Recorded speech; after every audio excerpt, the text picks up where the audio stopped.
We are in Roswell. We're going to see the museum because that's how to get at the truth behind what happened in 1947. I think this is downtown. We are at the International UFO Museum. Ooh.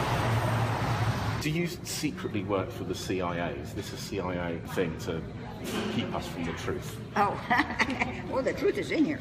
Oh, well, that's good. Yeah, that's what she wants us to think. Yeah. This is actually from Roswell, 60 years after the crash. So there was a crash in 1947. The government first said it was a saucer, then a balloon, and then something called a mogul, and then a crash test dummy. It's definitely aliens. It is. A farmer called Mac Brazel noticed some metallic-looking scraps scattered across the ranch land. Mac didn't take the thing into town for a few days, and he didn't have a phone. He said that there was a lightweight material that he couldn't burn or cut. And that was apparently substantiated by his neighbours. They've got lots of affidavits that have been written by various people who lived in the area. And after a few days of military interrogation, he changed his story to say it was just a weather balloon. And this is the man who threatened poor Mac. See, it was initially a flying saucer. That's the real thing that happened.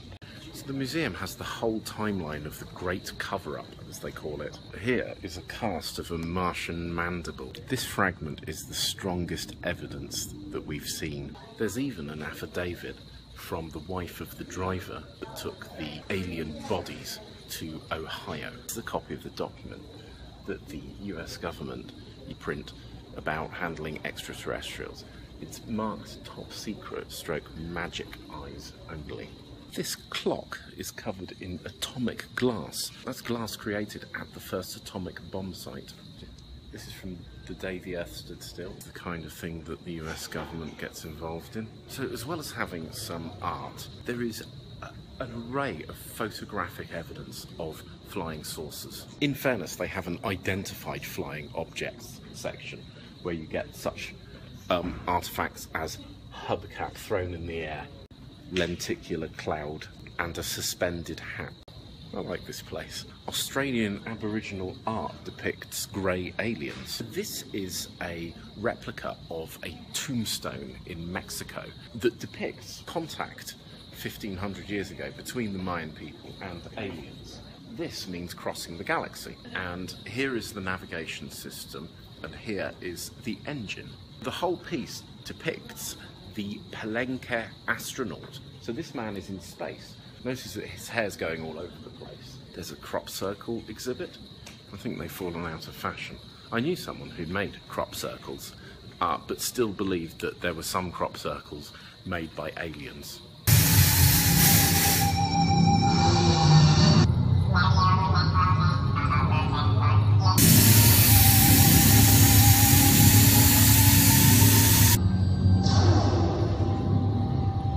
Here's documentary evidence that both George W. Bush and William Jefferson Clinton continues the cover-up of Area 51. Apparently Jimmy Carter, the former president, has seen a UFO. It's all here in this museum, but these people have actually been into space. But never mind that. These are props from the 1994 Showtime movie Roswell. It's pretty obvious that we need some protection in this town. Okay. This is so the government can't read your thoughts. Foiled again? Have you seen any aliens? Not this year. Not this year. Yeah. And you don't secretly work for the CIA, do you? No, I work for the federal government. Really? Oh, okay. Just my days off. I see. Enjoy. Thanks. Yeah. Look at this. People around here are absolutely bonkers. Do you think there were aliens that crashed here in 1947? 1947, something very extraordinary happened. Something crashed that was not made by humans. Crashed in the desert, about 60 to 70 miles northwest of Roswell. The Army picked it up, and they said in the newspaper they captured a flying saucer. Well, I believe the first report. But the subsequent reports after that, the government has changed their story 3 different times. Why did they keep changing it? Disinformation. Right. I used to be part of the government. I was U.S. Navy, and I know how we use disinformation you put out a little grain of truth and a whole big story alongside of it. People listen to the whole big story. They don't care about the grain of truth. They captured something out there, and they put out this story. Oops, flying saucer. Oh, no, we didn't. It was a mistake. Our top intelligence officer identified a weather balloon as a spaceship.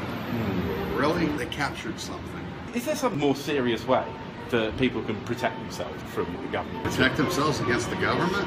No way. The government lies to you every day. I tell you the economy is doing better, and it's not really. I can look at my business records and tell you how the economy is doing. It sucks. Business has dropped 70% since our wonderful president took office.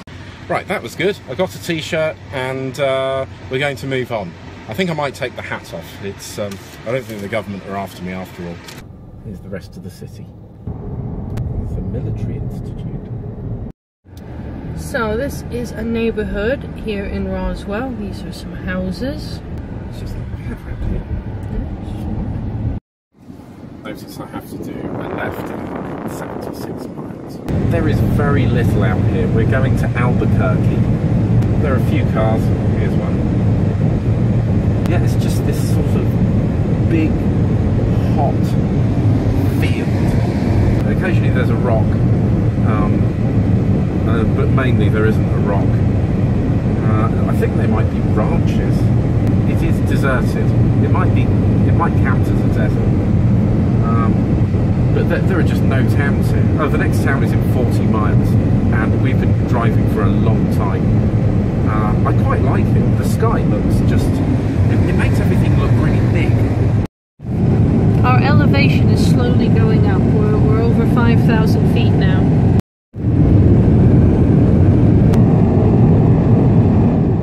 This is the first sign of civilization we've had since Roswell. This is the town of Encino, New Mexico. The state bird is apparently the roadrunner, and looking out there, you can see why, because that looks like the landscape from Roadrunner. Right, we are heading into Albuquerque.